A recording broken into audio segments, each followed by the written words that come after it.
there has to be, my goodness, so many interesting places. This is where we should have our next conference. I think that's the suggestion.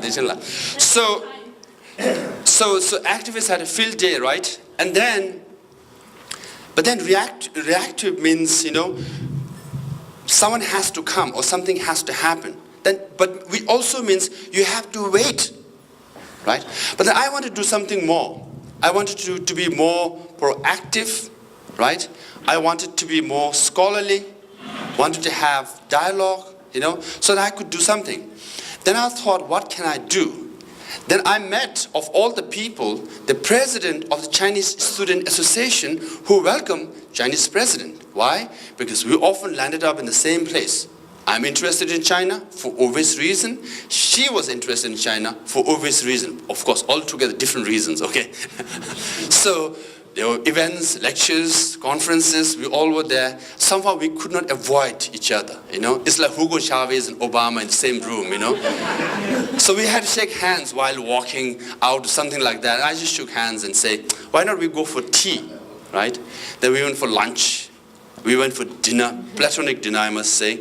Unless my wife hears this, then I'll be in big trouble. So we became kind of friends, you know, we became kind of friends. So as this was going on, then the third actor, you know, came into the picture. Brandeis University, where Kesan graduated, you know. What happened was some well-intended American scholars, like Goldstein and others, they wanted to organize a conference on Tibet, right? Development or non-profit work, something like that in Tibet. And they invited, you know, a Chinese scholar too from China. There was a Tibetan student from Tibet. But one condition was no exiled Tibetans. I said, why?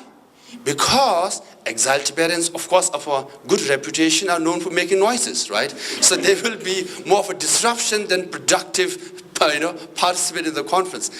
That's a valid reason, I think I must confess. Other reason was that, you know, they cannot contribute anything substantive to the conference. That is not a valid reason. And third reason was, well, Chinese government will not allow Chinese, you know, scholars or officials to come to the conference. And the fourth reason was Tibetan students from Tibet will be in trouble if they are in the same room with the exiled Tibetans. These are kind of dicey, not so strong reasons, right? And one reason that they did not say was that if they are seen in the same room with exiled Tibetans, they might not get access to China because they all were doing research in Tibet. That was unsaid. So they were kind of punishing us for being a Tibetan born outside. And they said, you can participate in only, exiled Tibetans could come for only one part of the four, lectures. I was, to put it mildly, I was angry.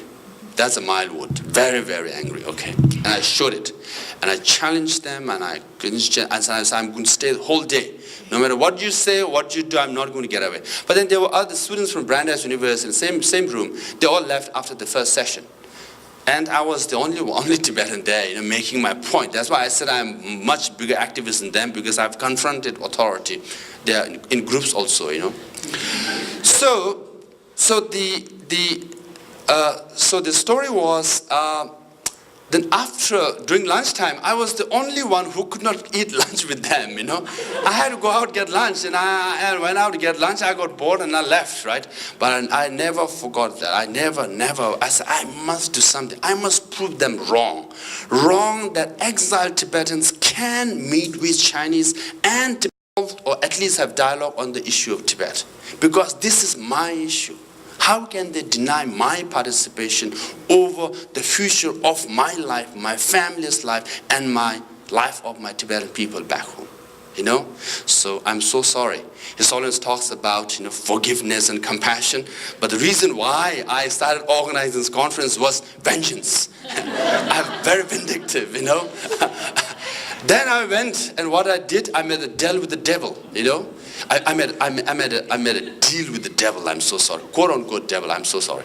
The president of Chinese student, I had already become friends, and I told her, we must have conferences now. We must meet regularly. So I said, why don't you invite Chinese students?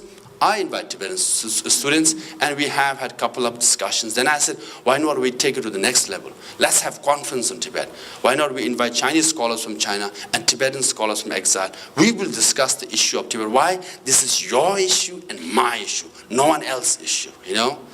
Hence, the first conference happened. So, the conventional conference when you organize is pretty simple. The most difficult thing is to raise fund. Once you raise fund, then the rest is easy. You get participants, you lay out, you get the hotel room, restaurant, you go with the conference. But in this conference, the most easiest thing was to raising fund. Yes, it was tough, of course, nonetheless, comparatively easiest. Why? Then you say, who do you want to invite? Chinese from China. There are 1.3 billion people, right? And then you have to, and obviously then by mistake, I learned a lesson also. I landed up inviting the most hardliner, semi-official scholar from China and other scholars, right? Those were the only ones who were willing to come. There has to be a lot of persuasion also. And then, the interesting thing was actually it's much more complex than that. Okay, the funny side is this, fun part. Harvard University, I approached Harvard University. I said, we need funding to have this conference between Chinese and Tibetans. Harvard University was generous, professors were very supportive, and they said, Lobsang, this is your conference. We are behind you, literally behind you, not with you though, you know.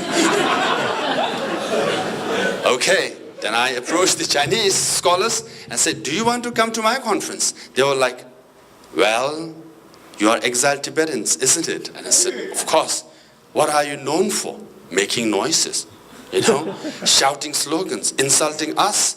You think I'm that stupid to come to one room and face the living wrath that we always see in TV or read, you know? Why should you have live experience of that we see? Okay, and exiled Tibetan scholars, they were like, well, they were more cooperative, but a little careful. They were like, I don't know whether I want to be in the same room with quote-unquote Chinese. I'm my friend, you know.